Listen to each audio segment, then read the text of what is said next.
Hello and welcome to the House Geeks Real Estate Show. I'm Chad Vandelot, and joining me in studio today is Renee Duncan and the man behind the computer, Kirk Duckwall. We are the House Geeks. Today's show will be on the do's and don'ts of selling a home. If you have any topic ideas, feel free to comment in the comment section below. Or if you have any questions, feel free to do that as well. We currently don't have any buyer or seller classes scheduled, but check our Facebook page. Just type in House Geeks and search for the silly house with the glasses, or you can check out our website. We're going to be House Goons? Yes. House Goons. That would apply to me, for sure. Or check out our website at housegeeks.com.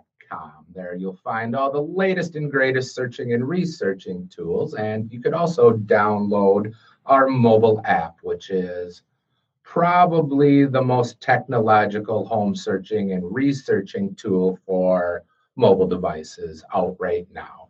It's actually the app that most realtors use when they're out searching and researching houses. All right.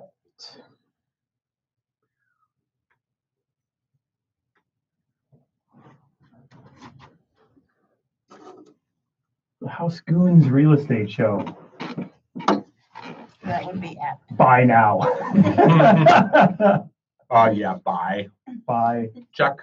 Give me check. Did you see the YouTube video, the British guy, and they're talking, and it's the husband and wife and with the realtor, and you know, she has a couple questions, and he's really nice, and then the husband chimes in and the realtor goes, "Did I ask you?"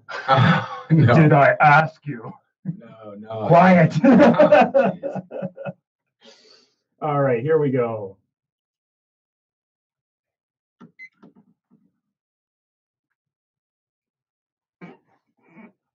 Welcome to the House Geeks Real Estate Show, sponsored by Bricks Real Estate. I'm Kirk Duckwall. Joining me is Chad Vandelot and Renee Duncan, and we are the House Geeks. If you have any questions for us, give us a call at 612-207-5388. Again, 612-207-5388. Also, check us out online anytime at housegeeks.com, where you'll find the latest and greatest searching and researching tools. Check us out on our Facebook page as well. You can look for just type in House Geeks, look for the little house with funny glasses, and there you will see upcoming classes, events. Watch us record live most Tuesdays on there. And yeah, Funny Photo Friday comes around. I had a beauty this last week. A driveway that got broken up, and they used the pieces of the driveway to build a retaining wall. Oh, jeez. I kid you not. It was a doozy. Loved it. All right, so today we're talking about home seller do's and don'ts. Number one, don't break up a driveway and use it for a retaining wall. No, so yeah, just talking about some of the things that we see home sellers that they may be trying to be proactive and thinking that they're helping the situation, but or maybe not, but to avoid some of that stuff and focus on what are the things you really want to do when it's getting time to get your home ready for sale. Mm-hmm. Now, the first thing is for most people, they start thinking about a move probably 6 months to a year in advance of actually doing it. Now, usually this will come fast. It'll be fast and furious. They come across a property, they like that property, it sparks the interest in moving, and then they have the discussion, decide they want to do it. Of course, you know, by the time this all happens, the property they were looking at is sold, but it's gotten that ball rolling. Mm-hmm. And people may try to act really, really fast, thinking, oh, this, you know, we don't want to miss the next thing that comes along. But in all reality, this ends up taking a while before the house actually is ready for market. And from what I've seen, it's usually 6 months to a year from the time that the thought is first planted. So number one is when that thought is planted. This is for the don'ts. Don't wait until 2 weeks before you think you're ready to contact your real estate agent. This will lead to, when we get into the do's, to help with it, when you contact your agent, they'll help you with those pieces of the process.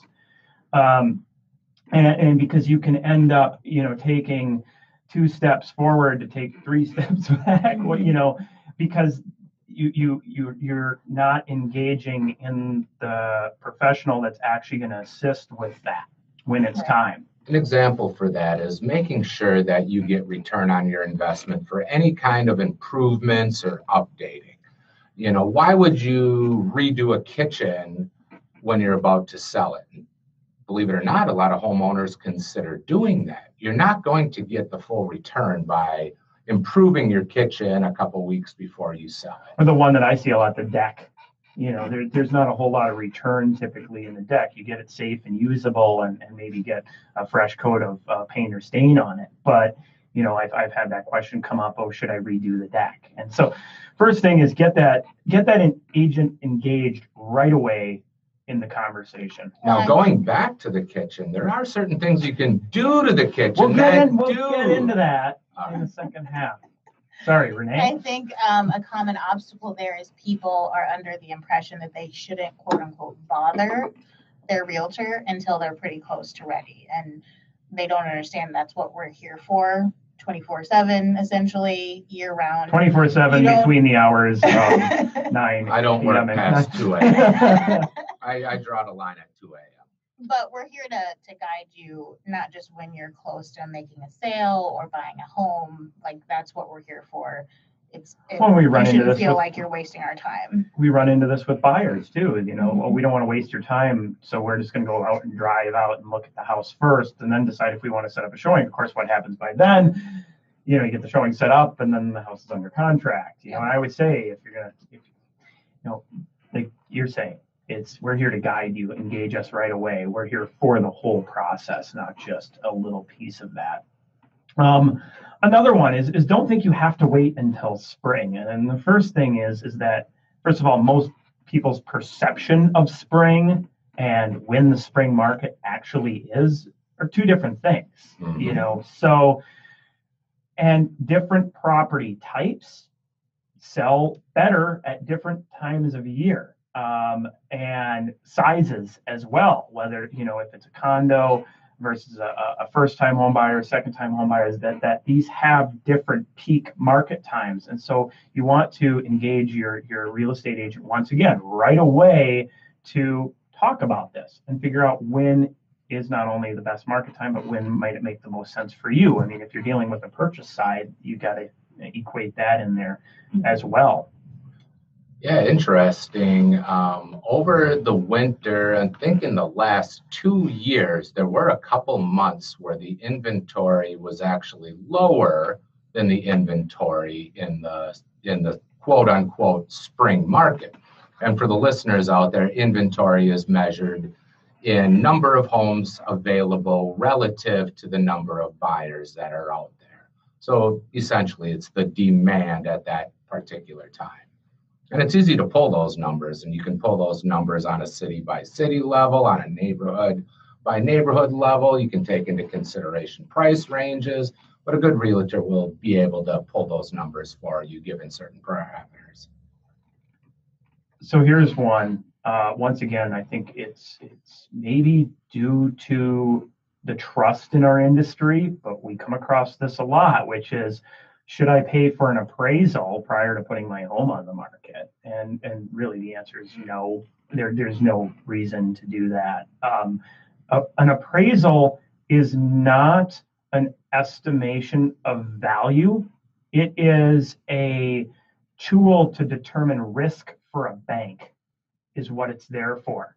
They will draw the line typically at or slightly above if they think that value is there, or if it's not there, put it at where the opinion of value is.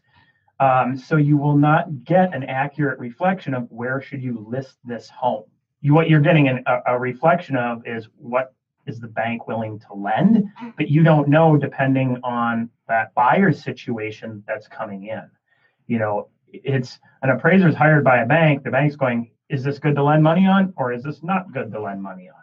And if so, if it's not, where do we need to be for that? Yeah, and interestingly, the appraiser gets the purchase agreement. The purchase agreement has the price right on it. And what would you say? At least 9 out of 10 of the appraisals that happen are the exact purchase price of the home. Yeah, most definitely. That's almost always the case. And it's a funny one that I ran across came back and it was at the price on the purchase agreement, but not the price on the counteroffer addendum. Mm-hmm. And he said in the appraisal, appraised at value of offer. So what did we determine? He didn't read the counteroffer. Absolutely. That has come into play on one of my deals as well. Right. So prime example of they're just trying to see risk assessment. That's it. So you don't need to pay for that. A good realtor, I should say, is going to have the tools and the knowledge of how to not only look at it from an appraisal value, but also look at it from what is market value. You know, because there are those questions and concerns out there. Okay. I threw this one in here real quick, Renee, for you. Don't take your own photos. Yes, please. Yeah. Don't So, do that.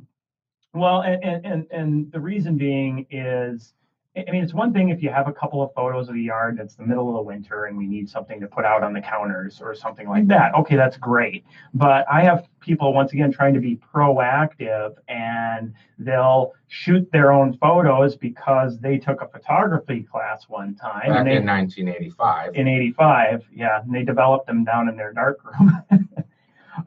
Okay, we got a commercial break coming up real quick. Last one I'm going to touch on is don't try to sell the property on your own. This Zillow did an analysis on this one time, and it was one of the biggest seller regrets was they attempted to sell the property on their own first before engaging a real estate agent, and stresses that caused and potential pitfalls on sale price and things like that. All right, we're going to take a quick commercial break, and then when we come back, we'll get into the do's of selling your home. If you have any questions, give us a call, 612-207-5388. We'll be right back.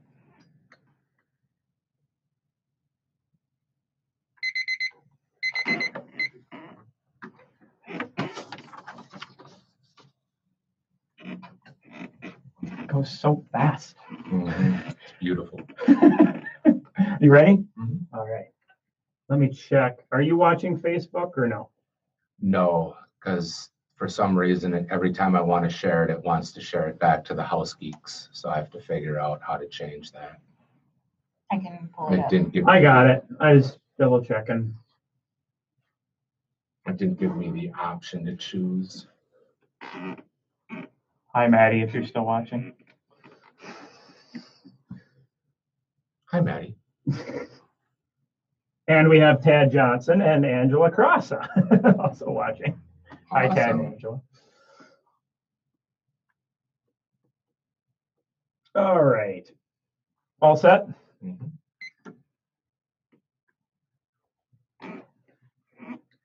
You're listening to the House Geeks Real Estate Show on AM 950. If you have any questions for us, give us a call after the show at 612-207-5388. Happy to help answer any of your real estate questions, or if you're thinking about buying or selling a home, happy to help assist with that as well. Check us out online, also at housegeeks.com. Today we're talking about home selling do's and don'ts. Threw in a couple of home buying do's and don'ts.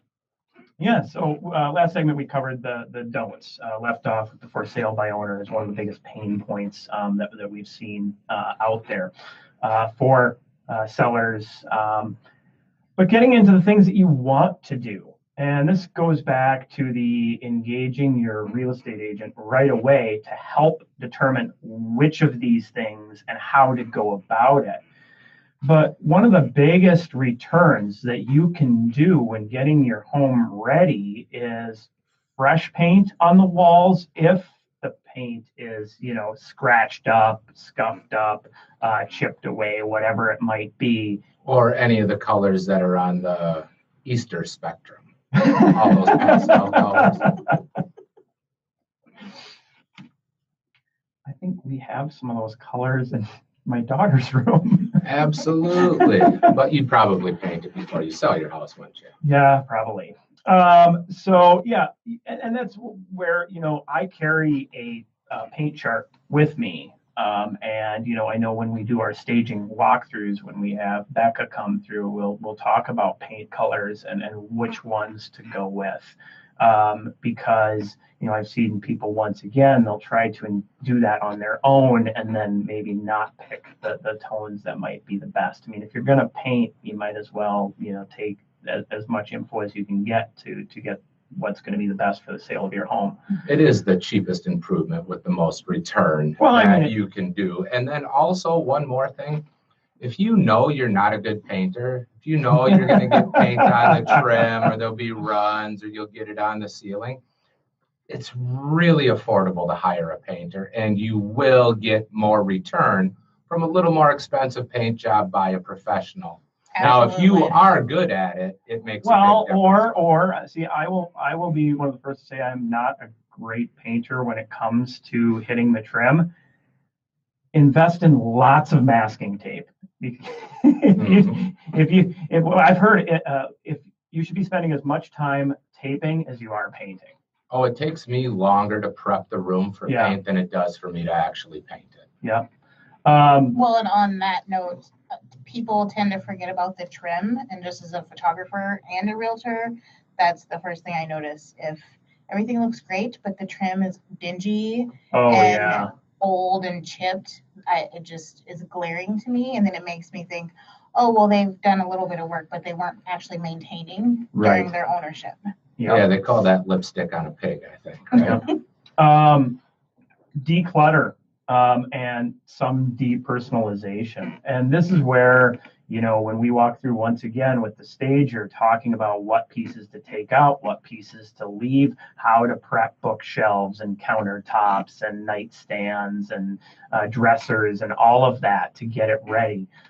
Because we do what we call staging for photography. All right. There's one thing to have it ready for a person to walk through, which can be different than what you might do for just getting good room perspective. I think we have on the House Geeks site the top 5 things to do to get your home ready for sale. And we did that example of the room staged and unstaged, and you can see how it brings perspective and brings and highlights those rooms. Yeah, I sold my house, I want to say about 2 years ago, and I have a few pieces of antique furniture that I absolutely love and cherish. A couple of them came from, family members, got passed down over history. Some of those I left in the room, but some of them I took out. I absolutely love these pieces. They're in my new home, but I took some of them out because I wanted the room to look bigger. It wasn't that I didn't like the pieces. It's that they would detract from the photos or make the room look too small in the photos or give you a cramped feeling in the room. Right. We just did that with a property you and I went through, and they have some of the bookshelves taken out. They're these really nice, big built-in bookshelves, which are still available, but we just took them out of the room for the photography piece of that. So that is such an important part because photos are the face of your property. It's actually the first showing. Yeah. Once people first 2 or 3 showings. Yeah, people see it online and they decide if they want to come out to it. If they do come out to the home, it's because the home was presented well online in the photos. Well, and this, we mentioned the don'ts. Don't take your own photography. Well, let's go right back to the do's. Make sure that your agent is hiring a professional real estate photographer. Kirk and I both have a few $1,000s invested into nice DSLR cameras and nice multiple lenses. We both have wide angle lenses. And we both are amateur photographers. We're amateurs. Neither of us take our own real estate photos, and agents pay for them, or they should. Yeah, exactly. It goes back to value, right? What is it, the values that your agent is providing? So, photography, staging, having somebody they can go to for staging, the marketing, different tools that they use. We'll touch on that in a minute. But yeah, it is that. On the same note, though, is, don't oversell a property online. So some mistakes that I see made is too many photos of the same room, that it's almost like you can give too much information out there, or you can set an expectation which is above what the reality of that property is. I mean, the prime example is, it's a 2-bathroom house, but one of the bathrooms is that toilet in the basement next to the washing machines. You're so much better off just saying it's a 1-bath house, and that let them come there, let the buyers come there and go, oh, hey, there's plumbing down here, we could add a bathroom. And so you turn what's a negative, like, oh, this is not a bathroom, to, oh, we could add a bathroom. Or maybe even put that in the notes. Yeah, I saw that the other day, and I almost called the agent. I'm like, good for you. Like they put in the notes, like, toilet and basement, option to add a bathroom. And I'm like, I just don't see that very often. It's 75-80% of the time it's 2-bathroom. I sometimes see that with bedrooms. It's like barely more than a closet, but I have counted as a bedroom, and it's like, that's not going to work for most people that need that second or third bedroom. And as a seller out there, think about how many times you want to leave your house. Every time you get a showing request, you're going to feel compelled to do the dishes and vacuum and clean up all the toys. And, it gets difficult. So if you're misleading people to come into your house, and then instantly they have a negative feeling because the toilet in the basement is what you're calling the second bathroom, which you legally can do, but those people are going to have that negative feeling. You're going to put in a bunch of work getting the house ready. Dinner's away from home. And, so you can make it easier on yourself by attracting people that are serious about buying a 1-bathroom property, and get there and be pleasantly surprised. And it's less inconvenience for you. Well, and that kind of goes back to the photography element as well. Can you sell your house with bad photography or amateur photography? Probably in this market you can. However, the point is being able to sell it at top dollar as quickly as possible. And then you cut down on all those showings, all the inconvenience, all the stress, versus having the dark, dreary photos and waiting for people to gradually come through when you could have had professional photos and had multiple offers. They would potentially. I tell my clients to go back and look at the homes that have been listed for a while, because that's the one area where you can do some negotiation.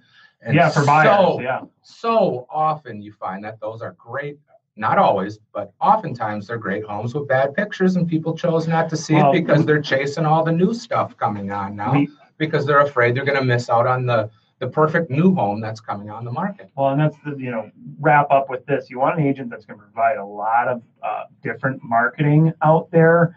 So doing consistent updating, changing of marketing, keeping properties fresh, not just doing a one-shot, put it out on the MLS. You got to make sure you have somebody who's engaged, an agent that's engaged with your property. And doing marketing prior to it hitting the market, pre-list marketing to build up the anticipation for this beautiful new home that's coming on that everybody's going to want. Yes. Goes to that contact your agent right away piece of the pie. All right, so hopefully you enjoyed the show this week. If you have any questions for us thinking about getting your home ready for sale, feel free. You can give us a ring at 612-207-5388. Check out that housegeeks.com. We have a ton of videos about getting your home ready to sell, just different market condition things. We'll be back next week.